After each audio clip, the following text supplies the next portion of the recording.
This is a 2013 Volkswagen Jetta that I picked up from Facebook Marketplace. Now, I only paid $1,900 for this car, but it came with a few problems. So I was able to negotiate the price from $2,500 to $1,900. You see, the guy on Facebook already bought a new car and he just wanted to get rid of this one. He said his mechanic wanted to charge him $1,500 with labor and parts.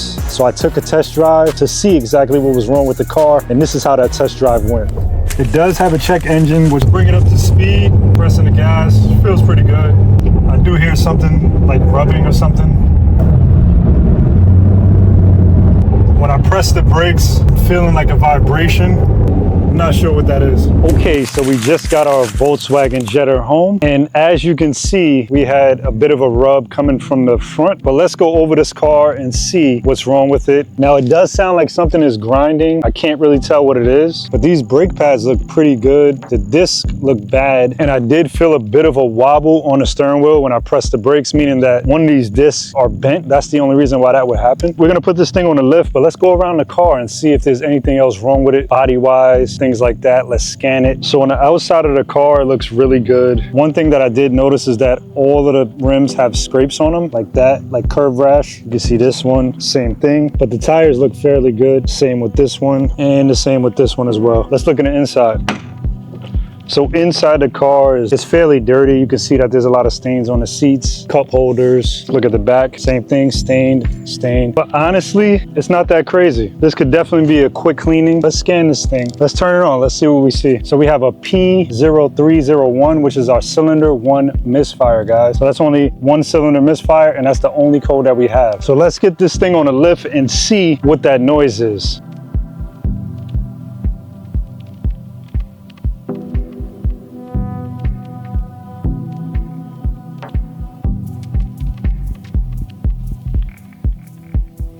Okay, so we got our car in the air. We're gonna see what's going on over here and why is it making that rubbing noise. Now, I do know that it's coming from the front. I can feel it. Look at that pad, super new, but you can see that this disc is all scraped up for some reason, but the pads look good. Now, it looks like they tried to change the brake pads and not the disc. Like, that is not right. Look at it. It has like lines on it. So that definitely needs to be changed. It could be warped. That could be the reason why the wheel is shaking. Let's check out this side. Now, this disc isn't that bad. It's a little crinkly as well. Looks like we're gonna change out the rotors and we're gonna change out the brake pads. Can't get that noise that I was looking for, just taking off the wheels and spinning the wheels. So what I'm gonna do is I'm gonna turn the car on, put it in drive, and see if I hear that noise. Okay, so let's start this thing up. Let's put it on drive.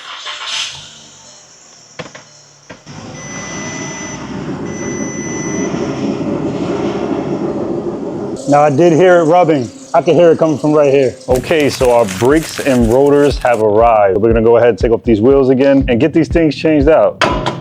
First thing we're gonna do here is move this piston over so that this caliper could come right off. And the way we're gonna do that is we're gonna put our screwdriver here and push against the piston so that loosens it up. Now, the next thing is we have 2 Allen bolts. You got one right here and one up here. And we're gonna use an Allen key. I'm gonna have to put some leverage on here. So I'm gonna use like this metal bar from my manual jack. I'm gonna put it on the Allen key like this. And then from there, I'm gonna break the bolt. Now, the reason I'm doing it this way is because I don't have Allen key bits for my drill. I gotta make it work. Okay, we got that one. As for our caliper, I'm gonna take it off. These brake pads look new, but at the same time, as you can see, they're worn. You can see that there's grooves on them.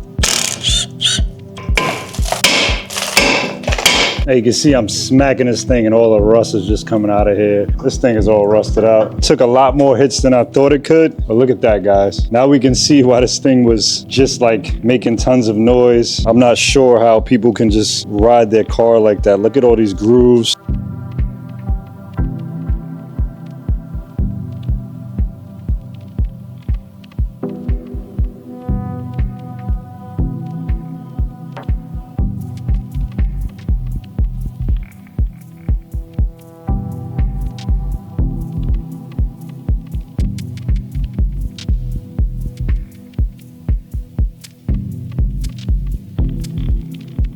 Okay guys, so we took the car on a ride after we changed the brakes, and guess what? we still have a bit of noise. Now, I should have known that I should have changed the wheel bearing as well. When you have a noise, it's usually the wheel bearing, but the noise was going on and off. And because it was a warped rotor, that means that the wheel bearing was loose and was pretty much moving the rotor, and that pretty much bent and had the rotor looking crazy like we saw. What's gonna happen here is I'm gonna have to do the wheel bearing on this side and we should be good. We shouldn't have any play with the wheel like this. Unfortunately, we have to take it back apart. It's not that hard. Let's get to it.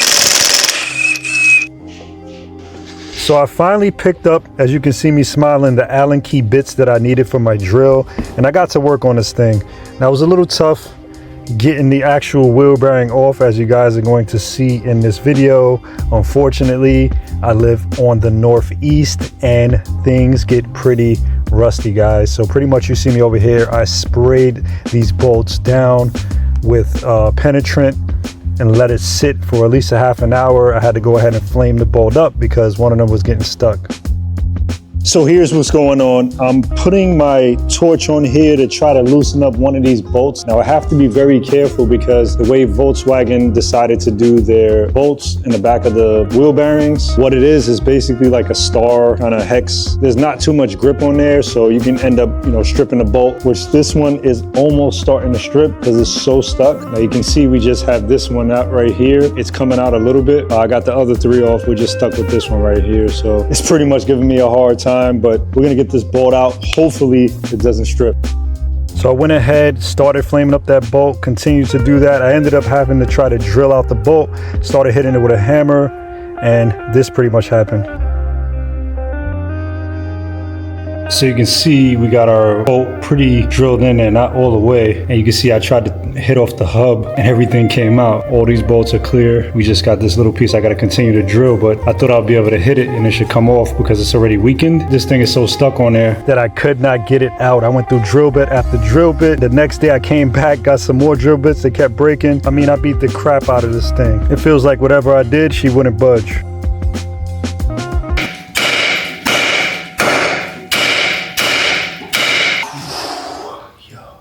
Pretty much it's a wrap. That thing is stuck on there. I mean, you can see I was slamming it, trying to get it off. So we need a new bracket. Now, the reason I haven't bought a new bracket is because I have to order it. I was just trying to get the job done right now. I tried my best.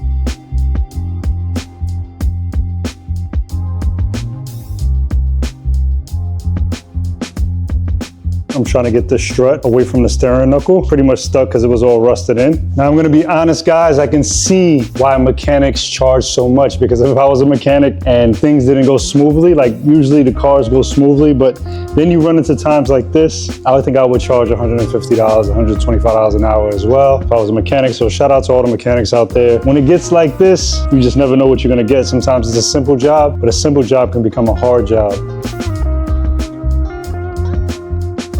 And we got it, guys. I mean, look at this thing.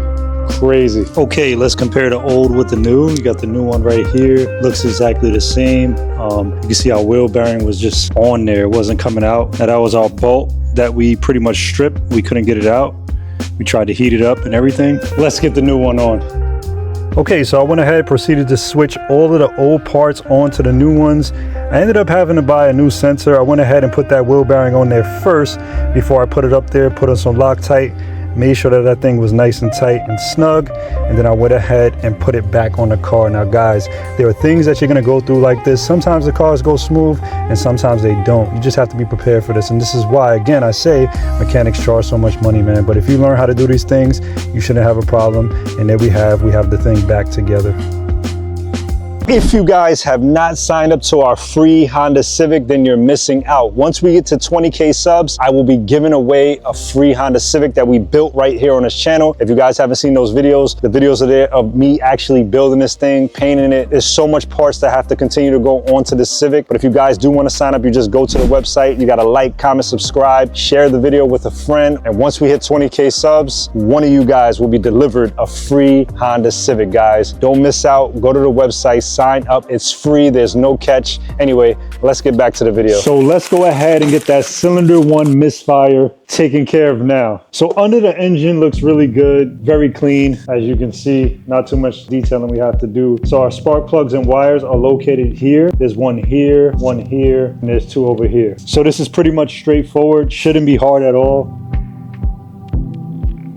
So it looks like the first spark plug we took out is dry, that's a good thing. And they look like they haven't been changed in a little while. Not that bad, but the reason for this cylinder misfire is most likely going to be one of the plugs or one of the wires. So we're just gonna eliminate both and we're gonna change the spark plugs and the wires. Now my strategy here is to pretty much take out the wire, put the new spark plug in, and then run the new wire. Now the reason for that is because all of the wires are different sizes and I don't wanna have to go through it if I take off all of the wires. I'll just measure the new wire, put that in, and that'll eliminate that problem.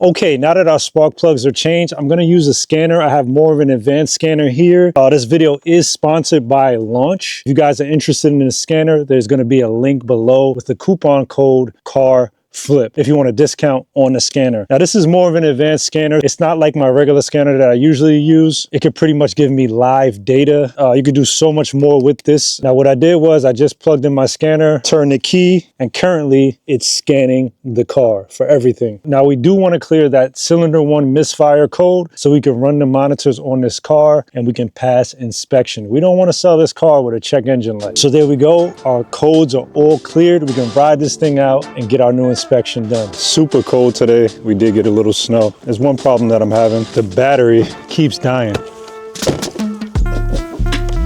So we got to change it.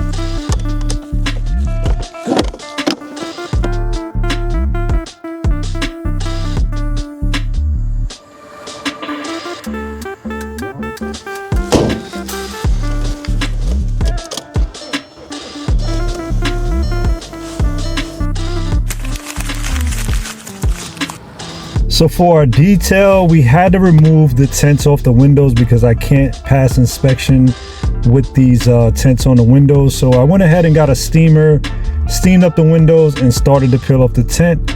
But guess what, guys? It was so cold outside that I still had more of a problem. I also had to take off the glue off each window and peel those tents off, guys. So the steamer helped out a lot. You can see we had snow for 2 days in a row. So pretty much was hitting pretty hard with the cold weather. My fingers were freezing. It was kind of crazy. But nonetheless, we got everything done. So the next thing I did was grab some carpet bomber. Now, a lot of guys been telling me about this stuff. I never used it. And I pretty much cleaned the seats. Got my drill bit with the brush on there and drilled down the stains off the seat. Used my steamer to keep heating up the seats. But guess what, guys? It kept freezing because it was so cold. But we got it done. So I had to keep steaming it over and over and over to get it done. So anyway, let's go over the numbers for this car to see how much we got everything for in total. Total price is $1,900 for the car. We got spark plugs and wires for $50. Gas was $16. Brake disc and pads $95. Wheel bearings $43. Steering knuckle was $73.